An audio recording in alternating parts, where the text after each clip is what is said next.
Trump speaking. All they're doing is asking questions. It's almost like they're just filling in the blanks because it's a rigged trial, totally rigged trial.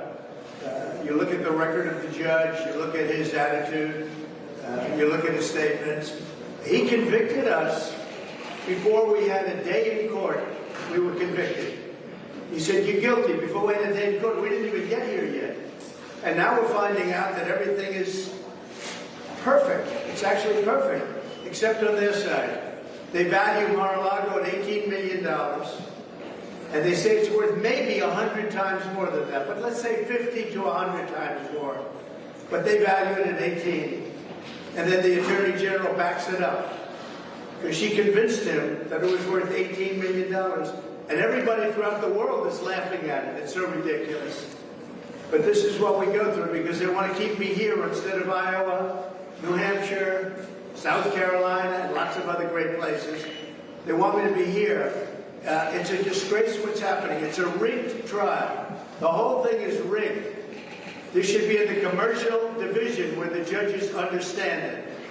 Because there's no understanding here. They don't understand it. Although I think he does understand it, and that's what makes it much worse. This should be in the commercial division, but most importantly, it should have never been brought because we did nothing wrong. And again, we have a financial statement, but the real value is higher than the financial statement, so there's no fraud. We have a disclaimer clause called the 100% disclaim, and that means that buyer beware. You can say whatever you want to do. You have to read the statement, but you can't assume anything. You have to go out and do your own research. It says do your own due diligence. So this is why we're here.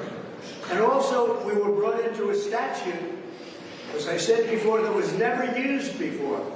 Never once was it used before. So we're being brought under a statute by this horrendous Attorney General, just a horrendous person, driving people out of New York. And again, any business that comes into New York or New York City is crazy. And frankly, you're crazy to stay here because these laws are rigged against you. And here's a case, you can look at any developer in New York, and my statement is better from the standpoint of accuracy than any statement that you'll look at. Than any statement.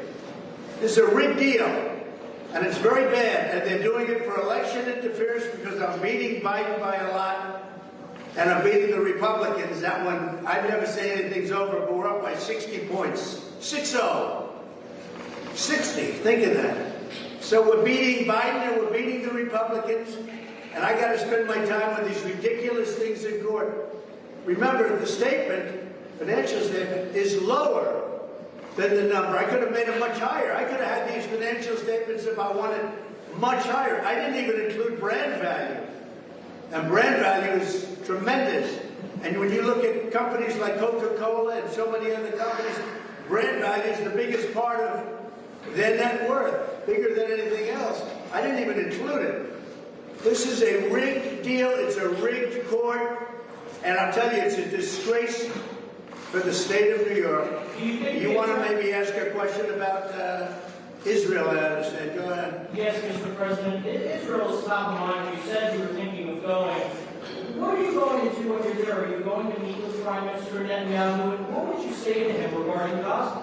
Well, the first thing I think you should do is let them figure out what's happening. They're fighting a war.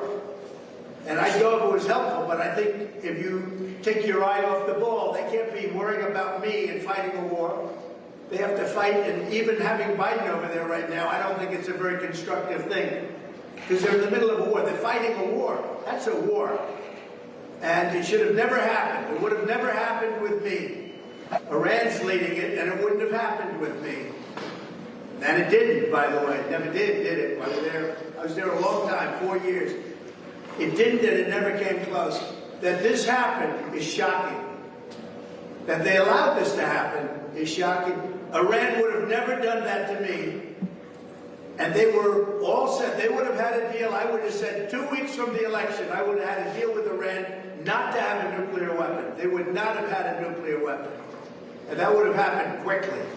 You would have never seen this happening. It's being led by Iran, and you would have never seen this happen. You wouldn't have seen Ukraine happen either. All right. You had something about the fact that Biden is sending $100 million to the Palestinians?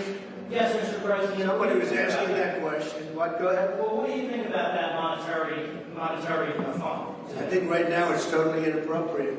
It's so inappropriate to be doing that right now. He's over in Israel and he's giving money to the Palestinians.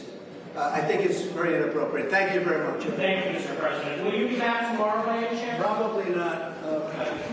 Probably we're having a very big tournament, professional golf tournament Yes, sir. at Doral, so probably not. Thank you.